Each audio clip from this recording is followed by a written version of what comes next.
Hello, hello. This is Christina Barney watching Black Tea News.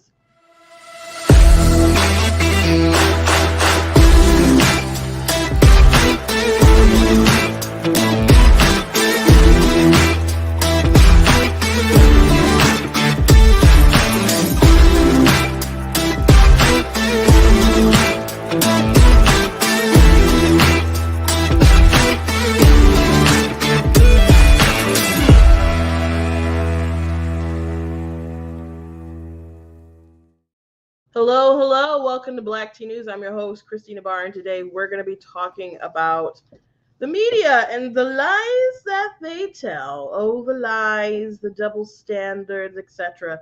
So perhaps you may have heard some panic from the left-wing media talking about the gubernatorial candidate for the GOP side in North Carolina, saying he's a Holocaust denier, and he said Beyonce was satanic and other sorts of things, uh, and how they're covering him is just so silly. And we'll get to the breakdown of at least some of the things that they're saying, but the way that they're choosing to cover him is pretty dishonest. So we'll be talking about that. Also, the governor of New York is using the National Guard to keep the subways safe now, which is interesting, which people are pointing out. Did Tom Cotton once suggest, while we were having a bunch of riots across the country, that we should have like the National Guard to protect like DC and other stuff, and it was such a scandal that he was allowed to publish that in the New York Times as an opinion piece. It was just an echo of rage. And one of those people who thought it was so terrible is, I guess, cool with what's going on in New York anyway. Funny times, how strange it all is, people's thoughts and feelings. And also, there was a crazy story about Joe Biden. You know how we have like all these people just coming across the border? I saw a meme yesterday of Joe, and it was like a little Joe Biden. He was saying, "Well, we will have less border crossings if I just fly them in." And I'm like, "Oh, that's a good joke." And then I was over at my parents' house. My dad was like, "Did you hear about the Joe Biden flying in migrants?" I'm like, "Oh my gosh, I saw that, but I thought that was a joke." So it's not a joke. But the AP like has a headline on Twitter for an article that they wrote saying, that it basically wasn't being covered right by I guess different sites and stuff. It sounds like they're trying to debunk it, but they don't debunk it. They just go ahead and validate it in their actual reporting. So fair enough, people should read the articles and not just headlines and tweets and stuff. But they know some people just look at headlines and share headlines and are just looking for that validation of, oh, here's the fact check. The people are wrong. And I'm sure that attitude even goes and extends to social media sites, because I've been dinged because fact checkers wrote about something and it didn't even contradict the thing that I said, but it was kind of close to the category. So they're like, "Well, you reported fake news, so we got to ding you and suppress your reach here." So my title is the dishonest media like a threat to democracy, because we hear so much like outrage about Trump and Republicans and so on and threats to democracy. But if you're informing the public on the candidates and what's going on in the world, and you want them to make a decision on who's going to lead them and who's going to be in this position and that position, and you've misinformed them on the people on the ballot and the different policies that they're putting forth and the things that they've said. If you're not being honest and you're manipulating the people so you can have them make whatever choice that you want, uh, the the people are still technically making their own decisions, uh, but it's not an informed decision. It's a misinformed decision that you're basically kind of controlling to a degree. So I think a lot of people have their part to play in the decline of our civilization, and the media is one of them. So we'll be talking about them today. But before we jump into it, I want to encourage you guys who would like to use that check out different content, the website, articles, videos, etc. If you like what I do here, please consider leaving a donation at blacktonews.com/donate because it does cost a stream from a website, all this stuff. So you guys can support. I very much do appreciate it. Appreciate you guys.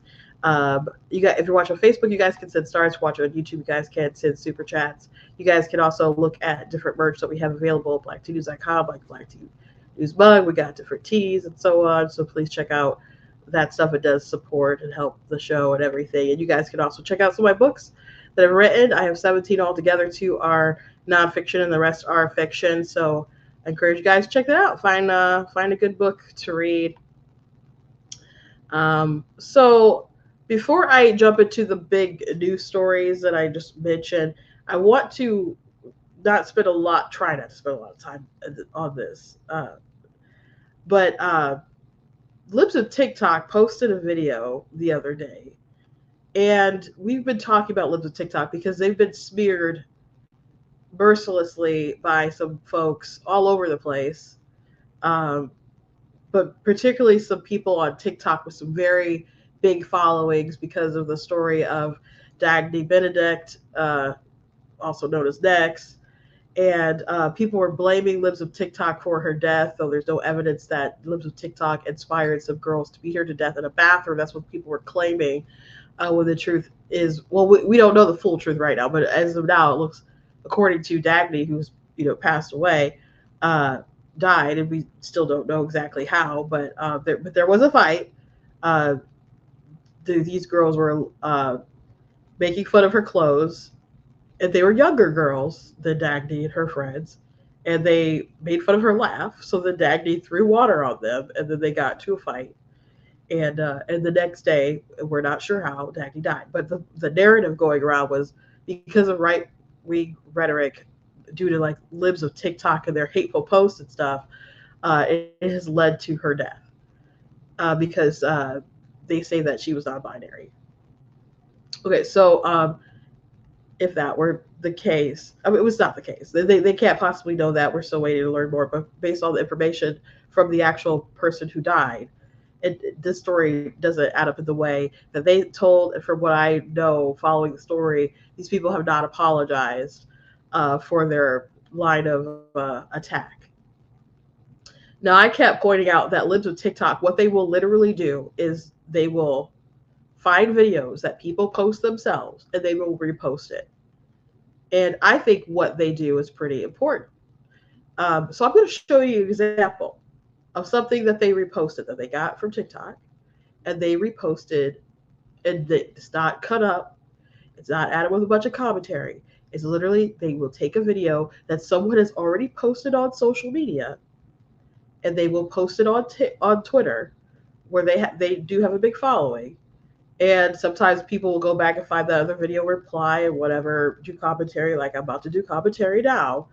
But I think it's important that maybe people who weren't aware of this stuff become aware of these things, especially with this particular video here. This is a great example of why Libs of TikTok exists and why what they do is pretty important. And this is a skit, but there's something incredibly true about this. So we're going to go ahead and watch it. We'll try not to interrupt, but let's go ahead. Attend this school's LGBTQ club. What's her name? Hannah Watson. No one named Hannah Watson attends the LGBTQ club. Call down and check, please. Hi, Ms. Grayson. Does a Hannah Watson attend your LGBTQ club? Okay, thank you. Well, no one by the name of Hannah Watson attends the LGBTQ club. Fine. Have you checked the Bible study club? That's where she's supposed to be. She's probably there. Why don't you head down there and I'll buzz you in? Okay. Ms. Grayson, send Quinn to the room where the Bible study meets. Her mom is heading down there right now. So, that's something that someone decided to post online. The Libs of TikTok just re-uploaded, right? So now we're aware that this is the mentality of people out there who of people who are, and I don't know, I don't know if this person, I don't know anything about this content creator who put that out there. So I don't know if they're a professional who does anything with children or whatever. But there's this mentality from these folks of that political ideology who feel like it is important to lie to parents, to deceive them, like they have some kind of ownership over your children, um, that it's okay driving a wedge between the parent and child, and to encourage them into this life of deception and all those things. Um, uh, I would not react well if I found out a administrator was had that sort of attitude and was trying to help my child engage in some kind of massive deception. I don't care if it was like uh, whether it's LGBT stuff or not. I would not take it well. Um, I would not do something illegal. Uh, but oh gosh, I want to throw hands. Okay, I want to throw hands. That is so infuriating. But this actually like happened in California though, and we covered this story at the time when it broke out. But there was some teachers that had LGBT clubs, and they were encouraged. I don't even know. I remember if it was in California, but it was they were teachers who had different LGBT clubs, and they were advising other teachers to form other different clubs and to say things like, "Oh, don't have an official list." So if the parents ask, they'll be like, "Oh, well, they're not on my list," so they can get around being, to deceive the parents. And they were also like encouraging other teachers how they can run those sort of deceptions in other areas that are conservative.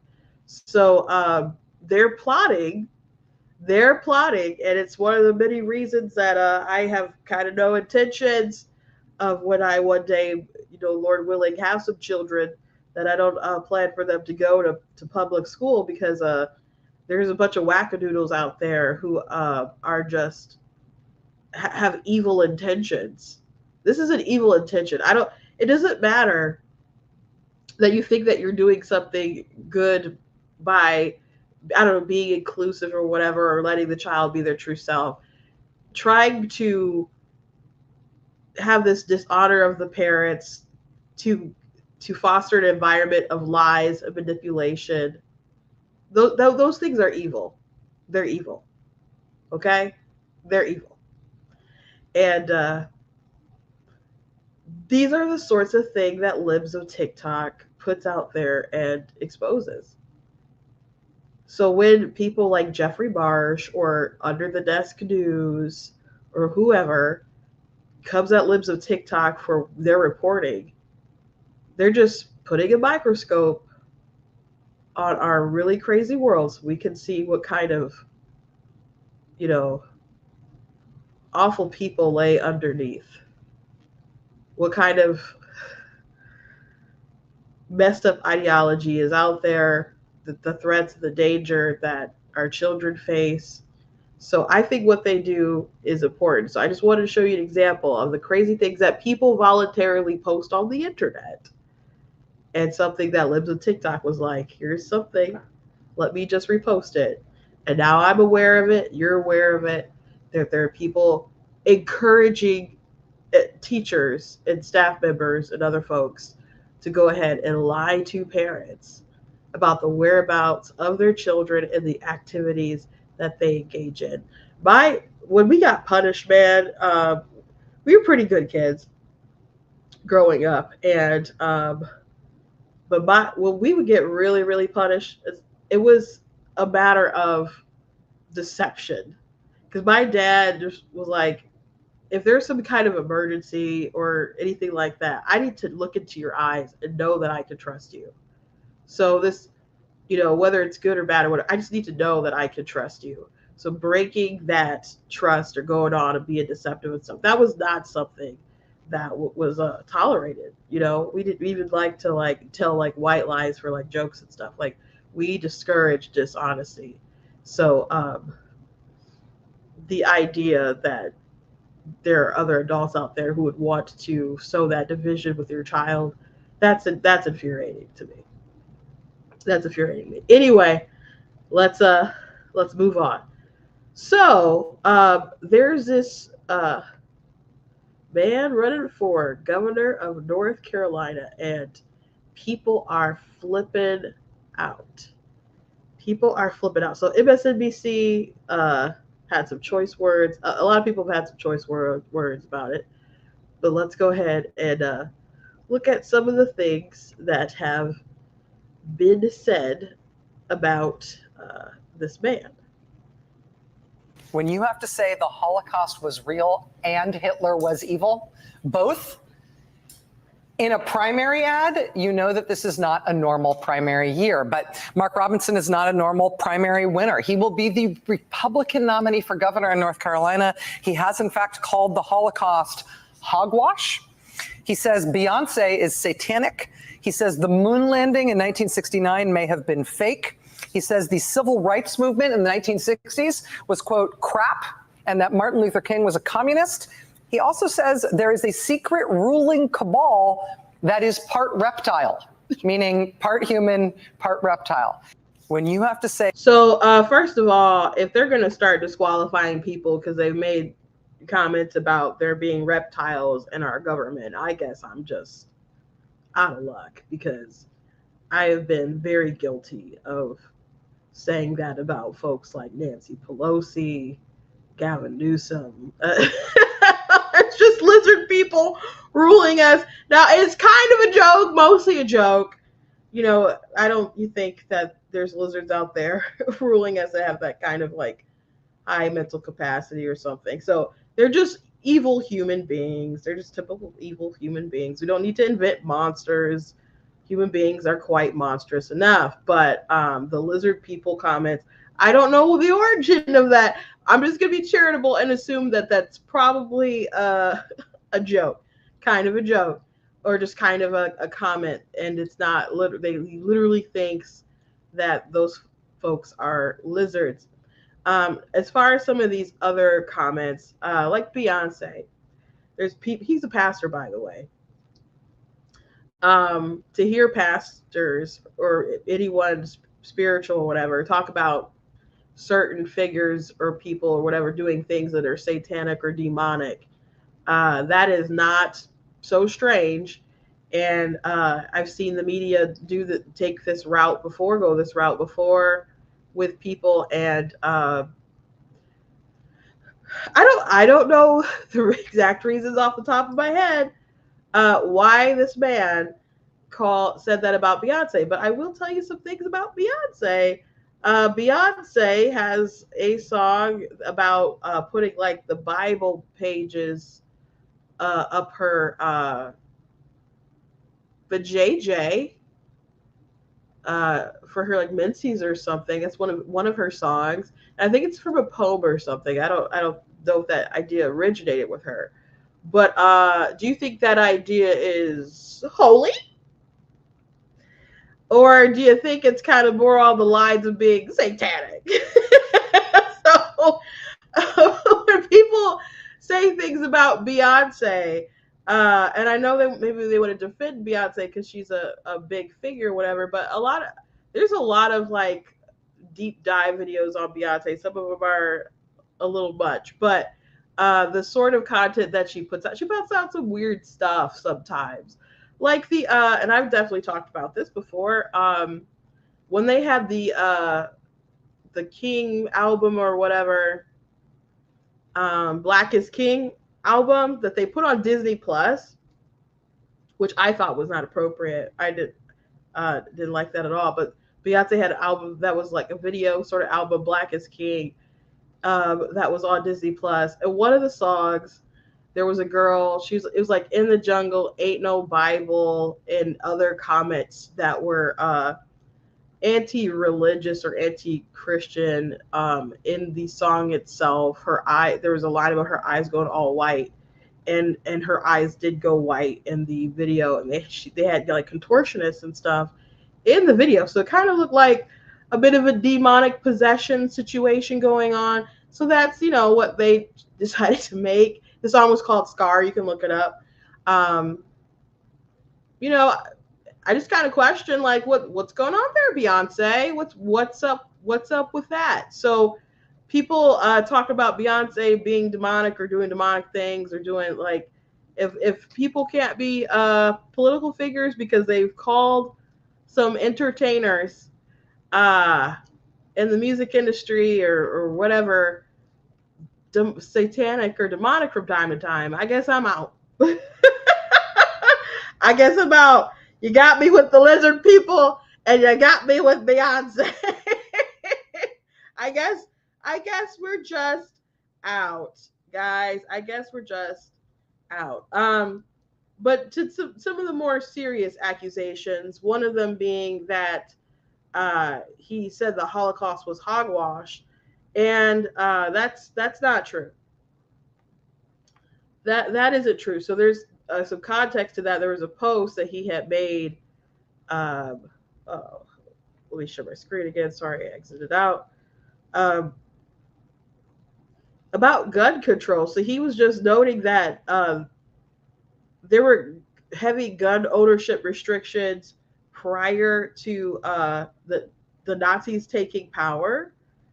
And he said the foolishness about Hitler disarming millions of Jews and then marching them off to the concentration camps is a bunch of hogwash. So he wasn't saying that the Holocaust is hogwash. He's making a point about gun control, and that when people cite this stuff in defense of like the Second Amendment or whatever, they're saying it has a historical inaccuracy.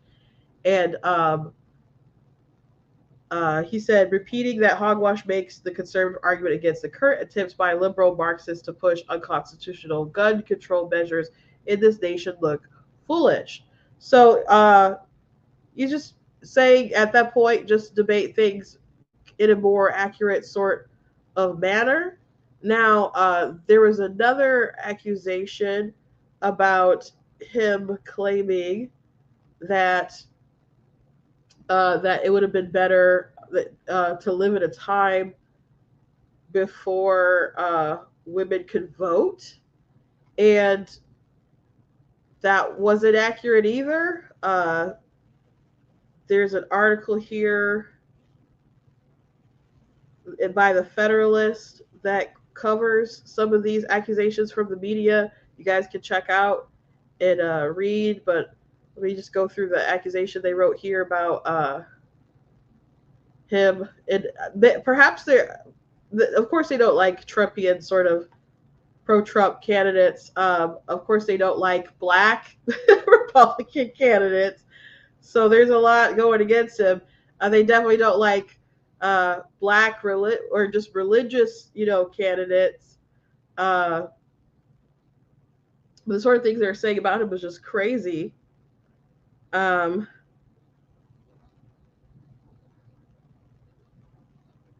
we already went through the Holocaust one.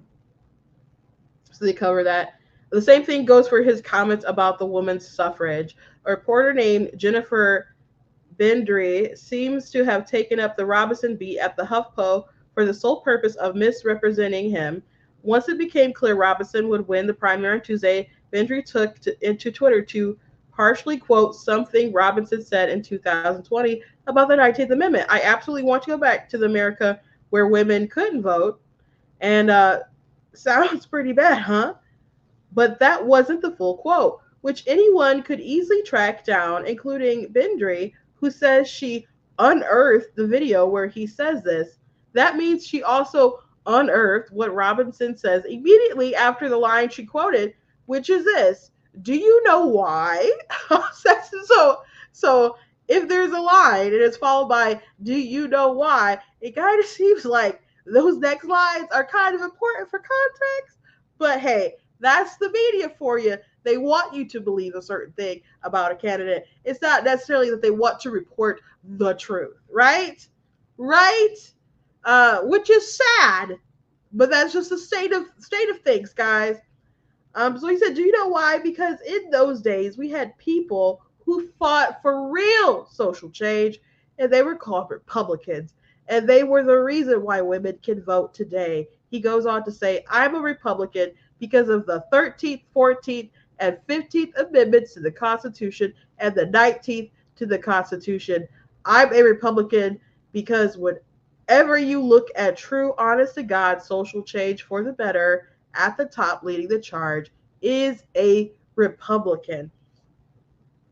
So kind of some great lines in there. I probably wouldn't have led with the beginning quote that they are obviously taking out of context, but his point is understood. Like I want to go back to a time where people actually really cared about doing the right thing instead of the garbage kind of takes on social justice that they have today.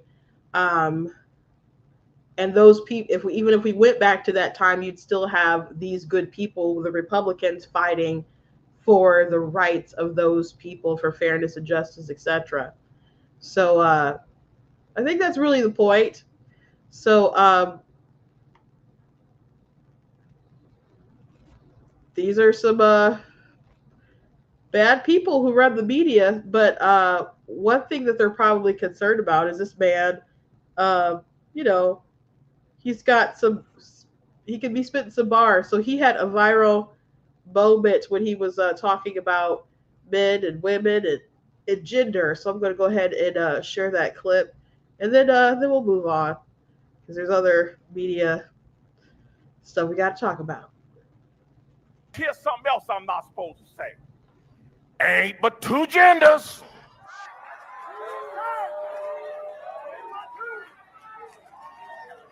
Two genders. Ain't nothing but men and women. And I can already see WRL out there. They got their licking their pencils right now, trying to write fierce as they can. Get every word of this here. Get every word of this. You can go to the doctor and get cut up. You can go down to the dress shop and get made up. You can go down there and get drugged up. But at the end of the day, you were just a drugged up, dressed up, made up, cut up, man or woman. You ain't changed what God put in you, that DNA. You can't transcend God's creation. I don't care how hard you try. The transgender movement in this country, if there's a movement in this country that is demonic and that is full of the spirit of Antichrist, it is the transgender movement. It's time for grown-ups and time for Christians to start standing up and being unafraid to tell the truth. Come after me if you want to. I don't care. You want my head? Here it is right here. Come on, come get it. I don't care because it's time for us to stand up. Now, I'm not afraid to stand up and tell the truth about that issue.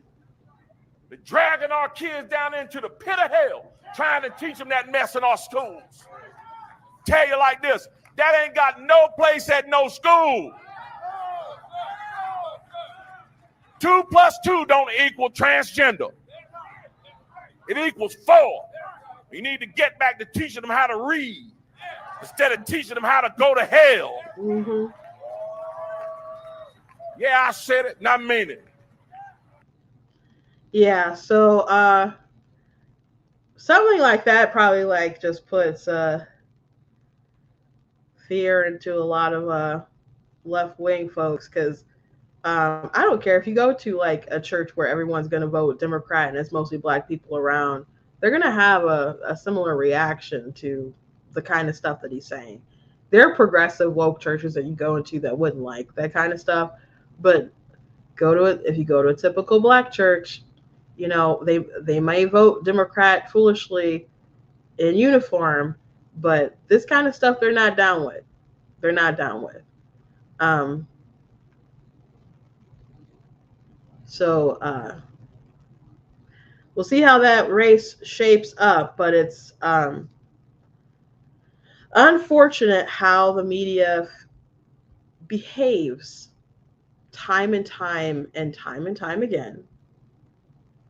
But you know, we'll have to watch that race a bit more closely, but it's a shame because that was the stuff that was kind of trending yesterday, as people were so upset about this ban and lizard people and Beyonce and hogwash Holocaust and all sorts of things that they said. That is not the truth in the least bit. Okay, so moving on. I already mentioned that yesterday I saw a meme of Joe Biden and he was like, "Oh, we can't. We're gonna have less border crossings if I just like fly them over." And I'm like, "Oh, that's a funny joke." And I guess I should have. I guess there was a kind of a gut instinct, like maybe there's something more to it than that. But it wasn't a joke. It wasn't a joke. I mean, it was a meme, but it wasn't really a joke. It was highlighting something that's true. So, you see the Associated Press here said, "Fact Focus claims Biden administration is secretly flying migrants in the country are unfounded." What?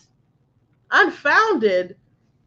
Claims that he's flying migrants in the country are unfounded? Oh gosh, it must mean people are out here lying. People on Fox News and all their pundits and all the folks are. It must be. If you read that headline from the AP there, that tweet there, would you assume that they were debunking that claim and he wasn't flying people in? Is that what you would probably assume? That's what I would probably assume from that headline. So let's read a bit of the actual article to see if it's actually a thing that's happening. Let's figure that out together here, shall we?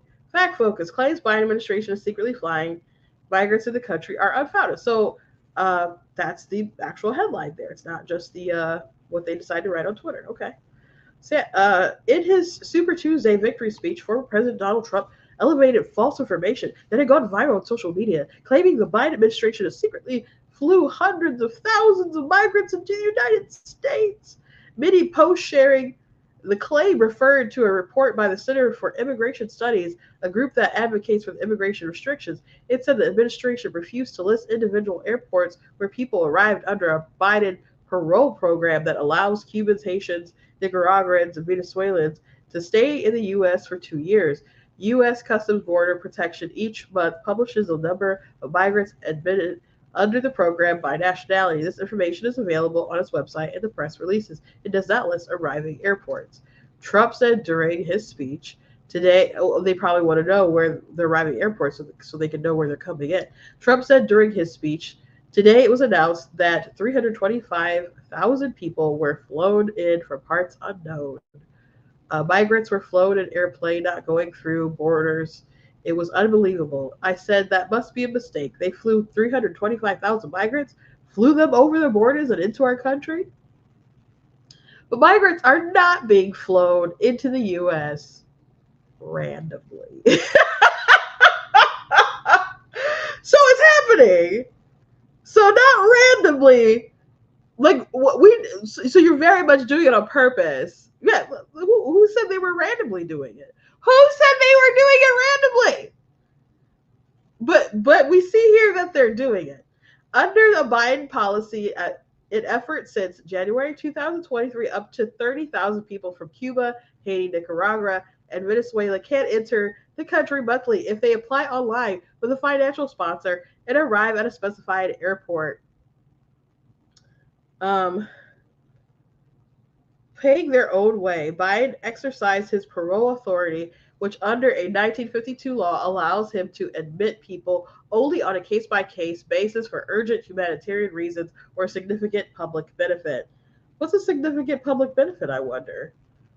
Here's a closer look. Claim. The Biden administration has secretly flown more than 300,000 unvetted migrants into the country. Did they say unvetted? Because I didn't hear them quote unvetted. An article published on Monday by the Center for Immigration Studies examines a major example of how Biden has exercised his parole authority for Cubans, Haitians, Nicaraguans, and Venezuelans. So let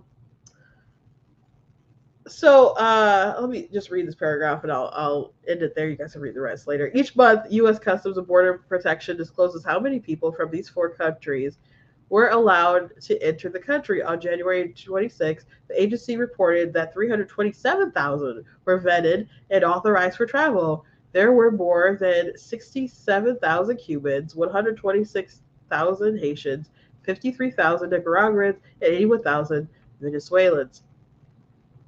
So, why isn't this the head of this article? Yes, Biden is flying in migrants, but here's why, or he has the power to do it, or why is it that the claims are unfounded? Why is that the head of the article? Why is that what we're tweeting out? Why is this the takeaway that we want people to have, rather than just say, there's merit to that. People are accurate here. Yes, Biden is flying in people. Why not? Why not just be upfront and honest with it? You know. I'm not saying they didn't admit the truth, because obviously this article is about it happening. But I wonder why the headlines are what they are.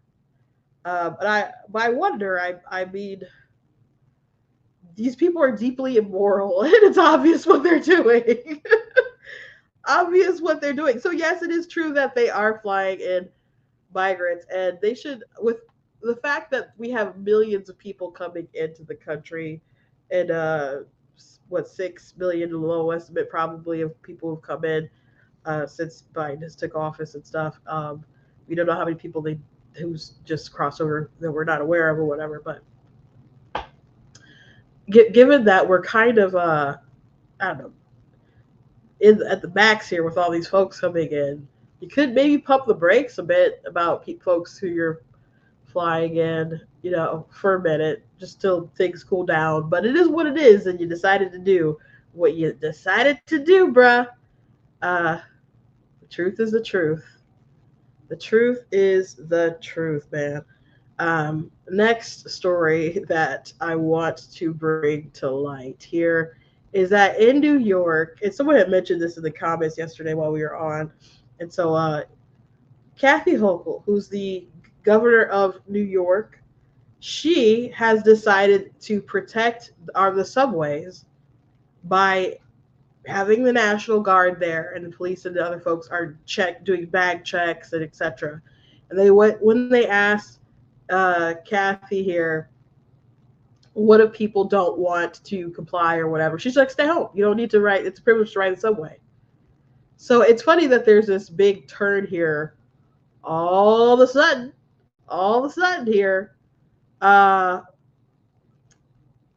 when people were so mad at Tom Cotton, when he suggested that we needed to have the National Guard to protect DC. And they said things like,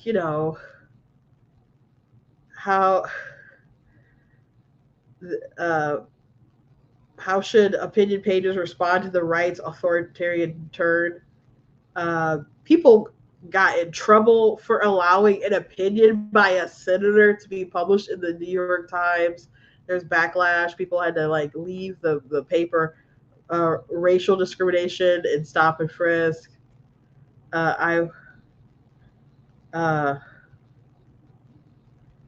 So this is people just highlighting old kind of stuff, that kind of comparing it to things like stop and frisk and what people were saying in the past. Stephen Miller is really on this stuff. He had this picture with Tom Cotton here, when she was asked to go home, and he retweeted it and just had this face of Tom Cotton. I don't know why I keep saying Tim. Probably because I know there's Tim Scott. I don't know why I'm saying Tim instead of Tom. I know it's Tom. You know it's Tom. If I accidentally say Tim, you guys know I mean Tom.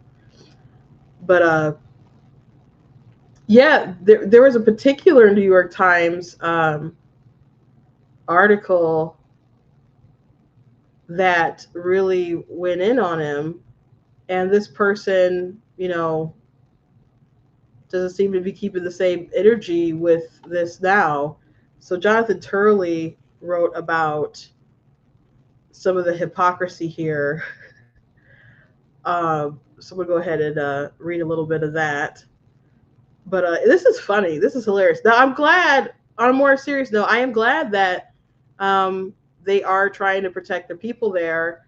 I wish that, some people like, you had the Good Samaritan who tried to help the people on the train, and then unfortunately that crazy man, they put him in a chokehold and he didn't survive. And so now he's like going to be up on trial for that. But there's people who are discouraged from even helping folks when they see crazy stuff happen because they don't want to get to that kind of situation. So it is really bad, and people do need to travel and get to work and depend on the subways and so on. So it is a good thing that there's a turn here, noticing that we need more law enforcement, more people out there protecting citizens. But these things aren't. It's not hard to figure out that that's the case, and I'm pretty sure these people knew that more police presence is good, for folks to help them feel safe when crime is crazy. So the question is, why did it take so long for people to act, or why was there this whole defund movement and so on? It's just common sense. I'm glad for the turn here. Obviously, she wants to keep her job.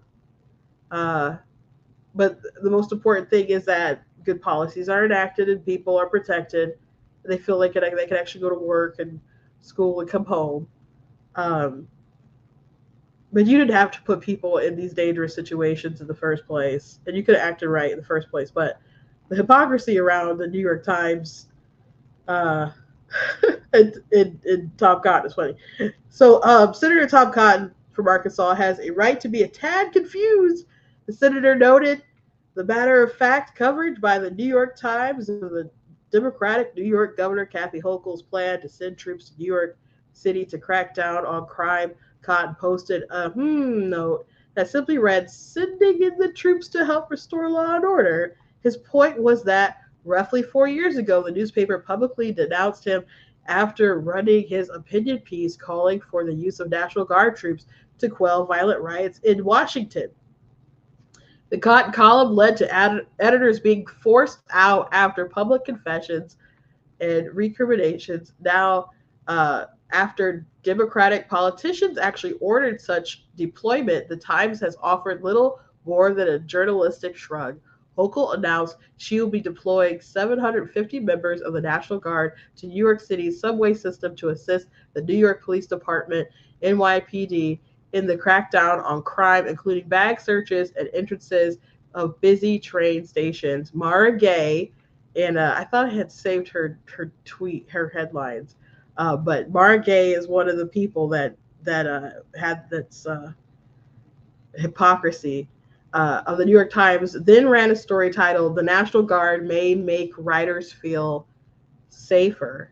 This is the same Mara Gay who was part of the campaign against Cotton and posted a tweet saying, "Running this puts Black people in danger." So Tom Cotton saying, "Hey, we need the National Guard to help restore law and order," that apparently was going to make Black people less safe. But having the National Guard in New York with that same task to help people be safe on the subways and stuff, that's just fine. That's just how it is. So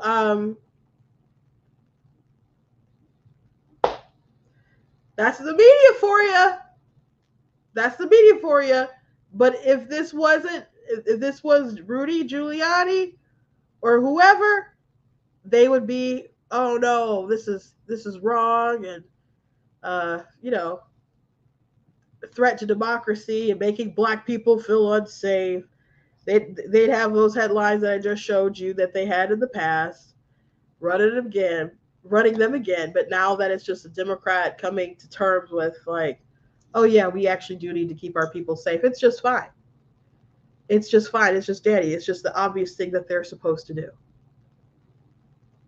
Just very matter-of-factly. So it's hilarious, man.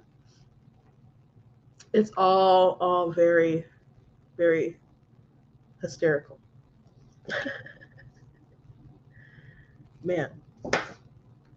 Anyway, the media, they lie time and time again about these topics, these subjects, about these politicians.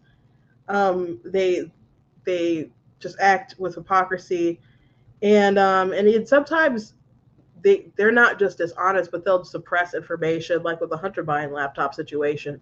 But then you have people like Sam Harris who's like, oh yeah, it was a conspiracy, how they suppressed it, but they feel like the means justifies the ends, and that's not true. That's not always true. And if you're trying to misinform the public so they cannot make decisions, informed decisions on who they should choose um, to be the president or whatever, governor, you're really putting your thumb on the scale. And you're supposed to be people who are, you claim you want to protect democracy. The Washington Post says, oh, democracy dies in darkness. But what are you shining a light on, and what are you keeping in the darkness? You know? So these people want to be high and mighty and act like the truth is what matters, and that's who they're loyal to. But that's obviously not the case. They have their agendas, and they have their bias. And I have my biases and stuff, but I'm my goal is to not be dishonest to you guys. It's just to tell you what's going on and to tell you guys things from my perspective. Journalists try to pretend like they're telling it to you straight when the truth is that they obviously have an agenda. But I don't lie to you folks. If I say something that's not accurate, I try to correct it, and I really try not to give you guys inaccurate information because I really don't like to be wrong. These people will lie to you. These people will lie to you. So anyway, that's just show for today. Tonight is a State of the Union. I won't be doing anything live today. Like tonight, I know some people like Daily Wire has like live reactions to it. I don't know. I might tweet some stuff about it. I really don't want to watch it, but I guess I got to talk about it. People will be talking about it tomorrow, so it is what it is. But please go to blacktnews.com, check out different content on my website, different articles, videos, etc. If you like what I do here, please consider leaving a donation at blacktnews.com/donate because it does cost a stream, but run my website, all that stuff, so you guys can support. I appreciate it. Appreciate you guys. If you're watching back later on YouTube, you guys can send super thanks, or which I guess I should have said top of the hour, or if you can still send super stars for watching on Facebook. But if you want to support, the best way to do that is to go directly to blacktnews.com. Check out different merch at the store. God bless you guys. And I got a comment. The State of the Union will be the funniest show on TV. When it was smaller in my comments before I brought that up, I thought it said a funeral, not the funniest. But perhaps it will be the both. I don't know. I know people think it'll be funny because maybe Joe Biden will just kind of, they don't know what he'll do and kind of fumble and mess up things. But I don't know. I just expect him to say some really untruthful things that'll kind of be disgusting and infuriating. So I'm not salivating like, it's going to be hilarious. I think it's going to be hard to stomach in a lot of ways. So, but I guess we got to do it, guys. I know some people are like, I'll just watch your commentary. And that's fine, but I don't want to do it. But God bless you guys, and I'll see you tomorrow.